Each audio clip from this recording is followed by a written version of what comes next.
Dark wings, dark words. I was only a boy when the Raven came to call my father, Lord Eddard Stark, to another war. Balon Greyjoy had raised the Iron Islands in revolt and burned the Lannister fleet at anchor. King Robert Baratheon again needed his old friend. My mother Catelyn was not happy to lose her lord husband to Robert again. 6 years before, he had left her to avenge his father and brother against the Mad King.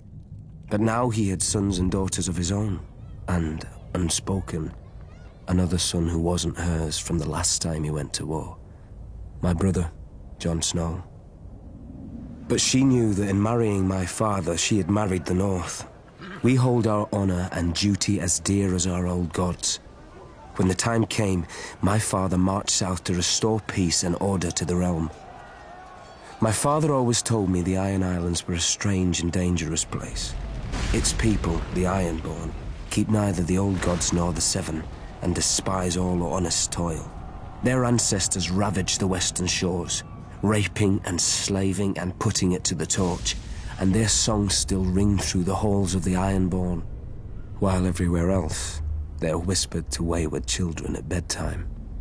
Perhaps Lord Balon thought Westeros had not healed from the war against the Mad King, and was as fragmented and suspicious as the ancient kingdoms his forebears had terrorized.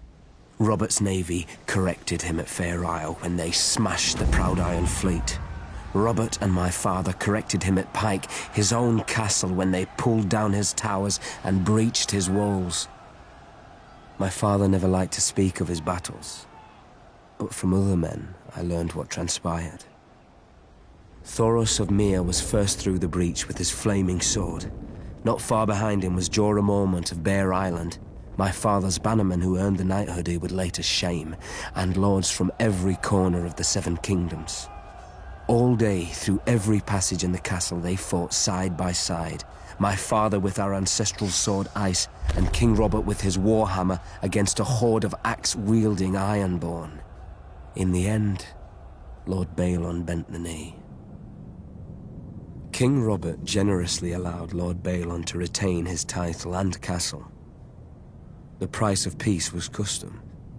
The only son of Balon's to survive his foolish rebellion would be taken as a hostage against future treasons.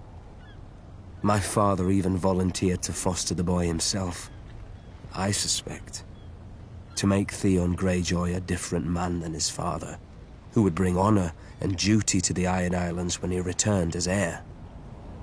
So my mother's silent fear came true, and my father returned with another child. Theon ate with us, played with us, and fought with us.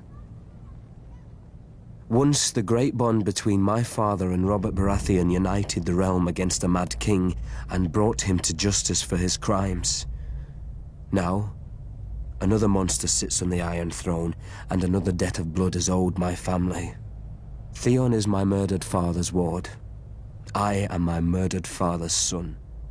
Like my father and Robert, bound in blood, if not by blood, we are brothers.